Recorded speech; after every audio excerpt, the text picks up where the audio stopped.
شب گریزاں ہوگی آخر جلوائے خورشید سے، یہ چمن معمور ہوگا نغمائے توحید سے۔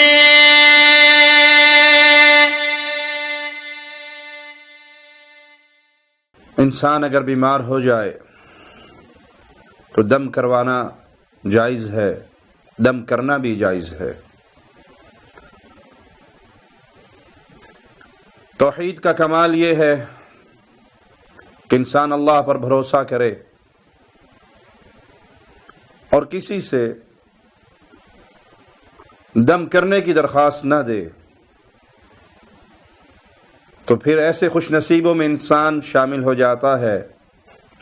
جو بغیر حساب و کتاب کے اللہ کی جنت کے مہمان بنیں گے۔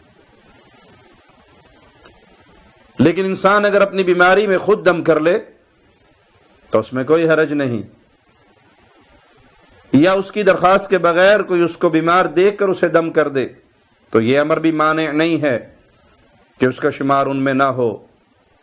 آئیے اس مسئلے پر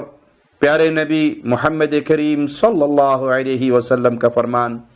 جو صحیح بخاری میں اور صحیح مسلم میں موجود ہے۔ صحیح بخاری میں حدیث نمبر 3410 عبداللہ ابن عباس رضی اللہ عنہما بیان فرماتے ہیں کہ رسول اللہ صلی اللہ علیہ وسلم نے فرمایا، عرضت علی الامم، اللہ نے مجھ پہ ساری امتوں کو پیش کیا، فجعل النبی والنبیان یمرون معاہم الرہط، میں نے دیکھا ایک نبی اور دو نبی ان کو جاتے ہوئے اور ان کے ساتھ ایک گروہ ہے، والنبی لیس معاہ احد، اور بعض ایسے نبیوں کو بھی دیکھا کہ ان کے ساتھ کوئی بھی نہیں ہے، انہوں نے ساری عمر اللہ کا پیغام پہنچانے میں صرف کر دی لیکن کوئی ایک بندہ ان کے پر ایمان نہیں لے کر آیا، کوئی ایک ان کا ساتھی نہیں بنا۔ پیارے نبی صلی اللہ علیہ وسلم نے فرمایا، حتی وقع فی سواد عظیم قلت ما هذا امتی هذه، پھر میں نے لوگوں کا بہت بڑا ہجوم دیکھا تو میں نے کہا یہ کون ہے، کہ یہ میری امت ہے؟ قیل بل هذا موسیٰ وقومه، جواب ملا کہ نہیں، یہ موسیٰ علیہ السلام اور ان کی قوم ہے۔ مجھے کہا گیا کہ افق کی طرف دیکھو تو میں نے ادھر دیکھا، فَإِذَا سَوَادٌ يَمْلَأُ الْأُفُقَ، تو وہ لوگوں کے مجمع سے ہجوم سے بھرا ہوا۔ مجھے کہا گیا دائیں بائیں دیکھو تو میں نے لوگوں کا بہت بڑا ہجوم دیکھا، تو مجھے جواب ملا کہ یہ آپ کی امت ہے، هَذِهِ أُمَّتُكَ، یہ آپ کی امت ہے۔ وَيَدْخُلُ الْجَنَّةَ مِنْ هَؤُلَاءِ 70,000 بِغَيْرِ حساب، اور لوگوں کے اس جمع غفیر میں ایسے خوش نصیب بھی ہیں 70,000 کے قریب، 70,000 ان کی تعداد، اور وہ ایسے خوش نصیب ہوں گے جو بغیر حساب و کتاب کے اللہ کی جنت میں جائیں گے۔ اے اللہ تجھے تیرے پیارے چہرے کا واسطہ ہے مولا، اے اللہ ہمیں ان پیاروں میں، ان خوش نصیبوں میں اپنی رحمت سے، اپنے فضل سے، اپنے کرم سے شامل فرما دے۔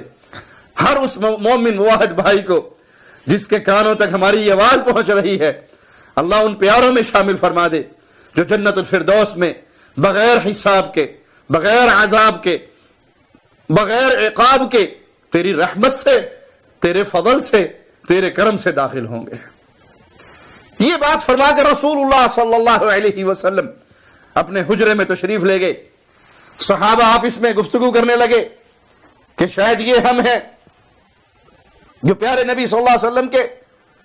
صحابہ ہیں، آپ کے ساتھی ہیں۔ کچھ نے کہا نہیں، یہ وہ ہوں گے جو پیدا ہی اسلام میں ہوئے، ہم تو جاہلیت میں پیدا ہوئے پھر مسلمان ہوئے، شاید یہ وہ ہوں گے جن کی پیدائش ہی اسلام پہ ہوئی اور اسلام پہ ہی پروان چڑھے اور اسلام پہ ہی فوت ہو گئے۔ یہ باتیں رسول کریم صلی اللہ علیہ وسلم کو پہنچی، آپ باہر تشریف لائے اور آپ نے ان خوش نصیبوں کا پھر ذکر فرمایا کہ وہ کون لوگ ہیں جن کو اللہ یہ عزت دے گا، یہ مقام دے گا۔ ہم الذین لا یسترقون ولا یتطیرون ولا یکتوون وعلی ربہم یتوکلون، یہ وہ خوش نصیب ہیں جو جھاڑ پھونک نہیں کرواتے، جو فال نہیں دیکھتے یعنی بدشگونی نہیں لیتے، بدشگونی جس کا آج یہ حال ہے کہ کسی کے سامنے سے کالی بلی راستہ کاٹ جائے، وہ پریشان ہو کے سفر کینسل کر کے گھر آ جاتا ہے۔ کسی کے منڈیر پہ صبح صبح کوا بولنے لگ جائے، کسی کے گھر میں رات کو الو بولنے لگ جائے۔ مختلف لوگوں نے بدشگونی کا ایک دروازہ کھولا ہوا ہے، کبھی کسی سے ڈرتے ہیں، کبھی کسی سے ڈرتے ہیں، کبھی کسی سے ڈرتے ہیں، لیکن یہ وہ خوش نصیب ہیں جو بدشگونی نہیں لیتے اور داغ کر علاج نہیں کرتے، آنکھ کے داغ کے ذریعے علاج نہیں کرواتے، بلکہ وہ اپنے اللہ پر بھروسہ کرنے والے، اللہ پر توکل کرنے والے لوگ ہوں گے۔ یہ سننا تھا کہ سیدنا عکاشہ کھڑے ہو گئے، اے اللہ کے نبی صلی اللہ علیہ وسلم دعا کیجئے کہ میں انہی میں سے ہوں۔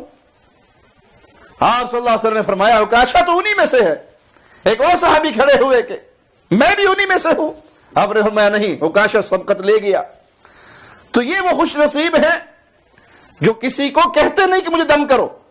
لیکن اس کا یہ معنی نہیں کہ انسان بیمار ہو جائے تو خود دم نہ کرے، نہیں، وہ اللہ پر بھروسہ کرے، خود اپنے آپ پہ دم کرے۔ ایک راقی نے دم کرنا ہے کس چیز سے؟ فاتحہ سے، آیت الکرسی سے۔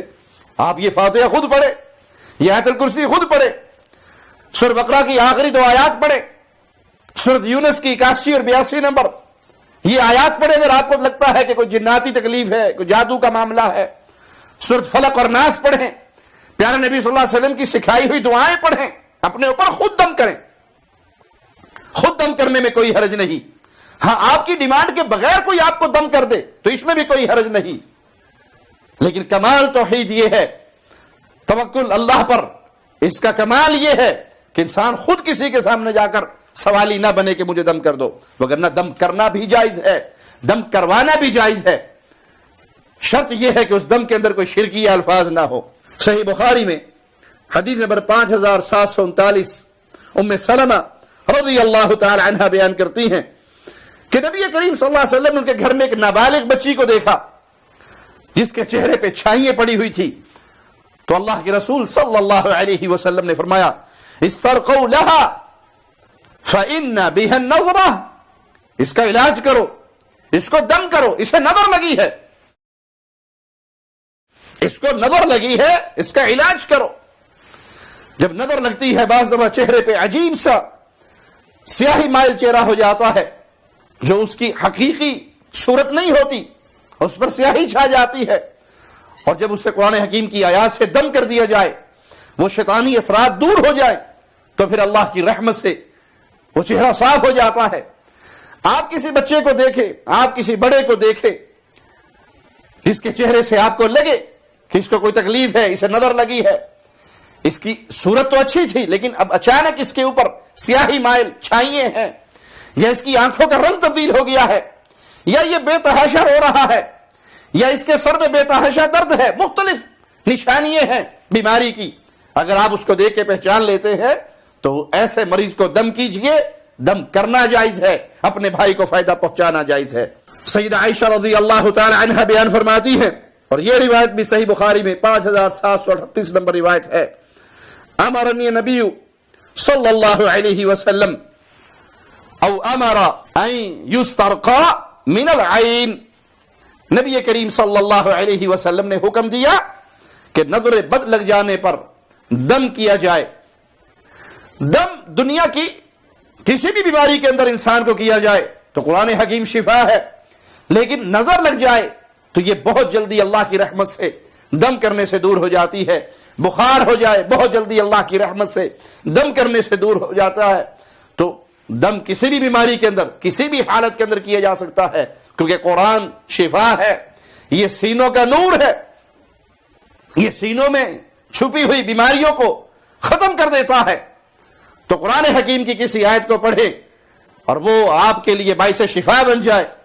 اللہ پر بھروسہ کر کے پڑھیں، اور خاص طور پہ سورۃ فاتحہ کو ضرور پڑھیں کہ اس کو رسول اللہ صلی اللہ علیہ وسلم نے رقیہ بھی کہا ہے، شفا بھی کہا ہے۔ اللہ سے دعا ہے اللہ ہمیں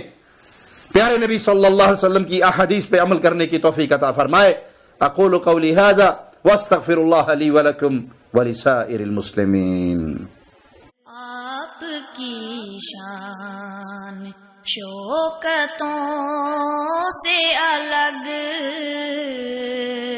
دوسری